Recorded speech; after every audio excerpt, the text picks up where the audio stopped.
एक समय की बात है। एक गांव में एक लालची व्यापारी रहता था। उसके पास बहुत सा धन था, लेकिन वो और भी ज्यादा कमाना चाहता था। एक दिन उसने जंगल में एक बहुत ही सुंदर और रंगीन तोता देखा।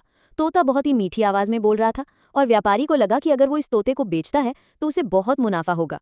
व्यापारी ने तोते को पकड़ लिया और उसे अपने घर के पिंजरे में बंद कर दिया। तोता पिंजरे में बहुत उदास रहने लगा। वो अपनी आज़ादी को याद करता था और जंगल के दोस्तों से मिलना चाहता था। कुछ दिनों बाद व्यापारी अपने व्यापार के लिए विदेश जा रहा था। उसने तोते से पूछा, क्या तुम्हें अपने परिवार या दोस्तों के लिए कोई संदेश भेजना है?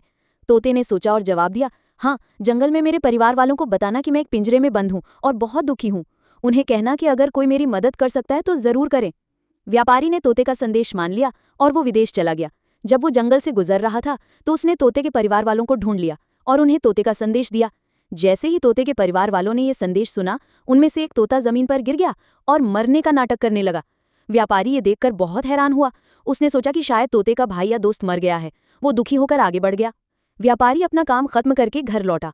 उसने तोते को सारी बात बताई कि कैसे उसके एक रिश्तेदार ने उसकी खबर सुनकर मरने का नाटक किया। व्यापारी की बात सुनते ही पिंजरे में बैठा तोता भी जमीन पर गिर गया और मरने का नाटक करने लगा। व्यापारी ने सोचा कि ये भी मर गया है। उसने पिंजरा खोला और मरे हुए तोते को बाहर फेंक दिया ताकि वो उसे दफना सके। जैसे ही तोता पिंजरे से बाहर आया, वो तुरंत उड़ गया और पास के पेड़ पर बैठ गया। व्यापारी ये देखकर दंग रह गया। तोते ने हंसते हुए कहा, तुम्हारे दोस्त ने मुझे ये सिखाया कि आज़ादी पाने का सबसे अच्छा तरीका मरने का नाटक करना है। तोता जंगल में अपने दोस्तों के पास चला गया और व्यापारी को अपनी लालच पर बहुत पछतावा हुआ।